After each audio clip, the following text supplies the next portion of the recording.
The only dependency I'm familiar with is tobacco. I started smoking when I was 12. I was curious about taking other drugs, but not tempted. I wanted to write, and it didn't seem that doing so under the influence of alcohol or other narcotics could help. I was afraid of losing myself. Of course, quite a number of writers have obtained great results thanks to whiskey or other substances, and my fear of letting go depressed me. What sort of writer could I be if I didn't use substances that would disrupt me?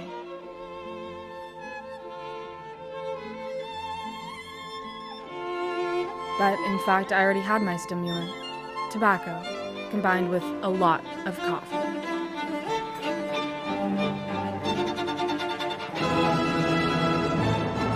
How much caffeine, how much nicotine I've absorbed over time.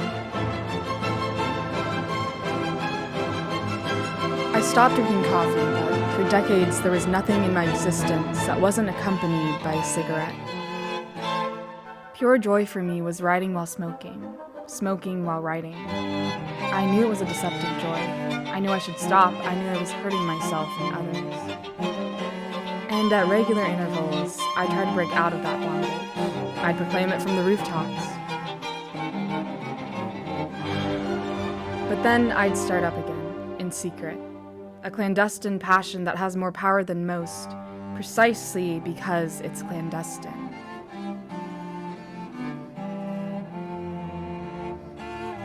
Meet strangers and not smoke? Terrible.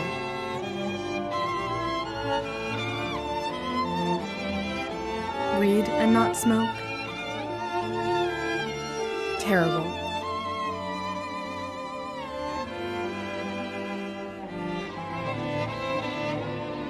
Write and not smoke? Terrible.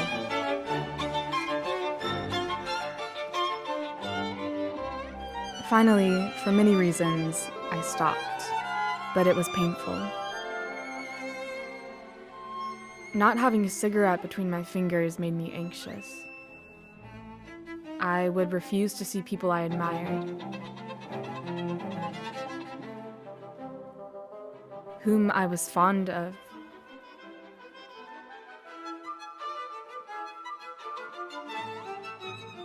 Whose respect and friendship I valued.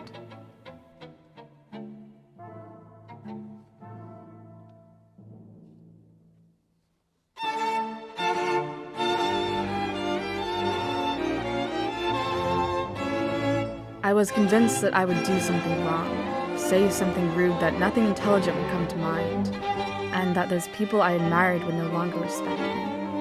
In other words, I felt more inadequate than usual. I was afraid of finding out that I was much worse than I had imagined.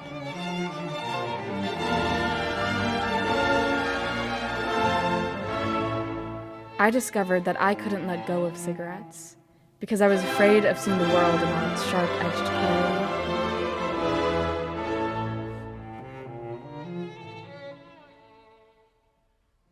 Cigarettes, alcohol, cocaine are, to varying degrees, dark glasses, and give us the impression that we can more readily tolerate the collision with life, more comfortably savor it.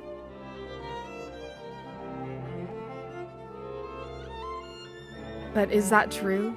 That what enslaves us empowers us? For months, I believed that, without lighting a cigarette, I would be unable to write even half a line, that writing, the thing I most cared about, would be barred to me forever.